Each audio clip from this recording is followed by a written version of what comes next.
హిందూ శాస్త్రంలో ఓం కి చాలా ప్రాముఖ్యత ఉంది. ఓం అనే పదాన్ని ఇంట్లో రాయడం వల్ల ఆ ఇంట్లో ఆనందం, శ్రేయస్సు లభిస్తుందని నమ్ముతారు. అంతేకాదు, శివుని ఆశీర్వాదం కూడా లభిస్తుందని కూడా నమ్ముతారు. ఇంట్లోకి ఎలాంటి నెగటివ్ ఎనర్జీ ప్రవేశించకుండా చేయడంలోనూ సహాయపడుతుంది. ఇంట్లో వాస్తు దోషాలు ఉన్నా అవి కూడా తొలగిపోవడంలో హెల్ప్ చేస్తాయి. అయితే ఓంని ఇంట్లో కొన్ని ప్లేసుల్లో మాత్రం అస్సలు రాయకూడదట. మరి ఎక్కడ రాయకూడదో ఇప్పుడు తెలుసుకుందాం. ఇంటికి దక్షిణ దిశలో ఎప్పుడూ ఓం రాయకూడదు.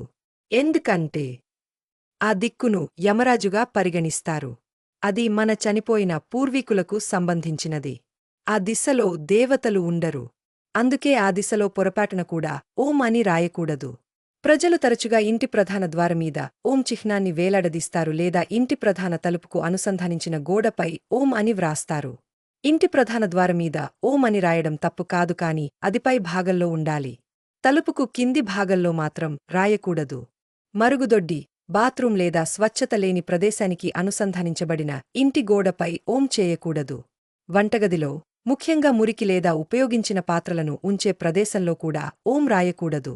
ఇది శివుడిని అగౌరవపరచడం వంటిది. ఇంటికి అశుభాన్ని తెస్తుంది. ప్రజలు తరచుగా ఇంటి పైకప్పు, గోడ లేదా పైకప్పుపై ఓం చిహ్నాన్ని గీస్తారు. ఓం అంటే శివుని చిహ్నం అని గుర్తుంచుకోండి. అటువంటి పరిస్థితిలో దానిని అలంకరణ కోసం ఉపయోగించవద్దు.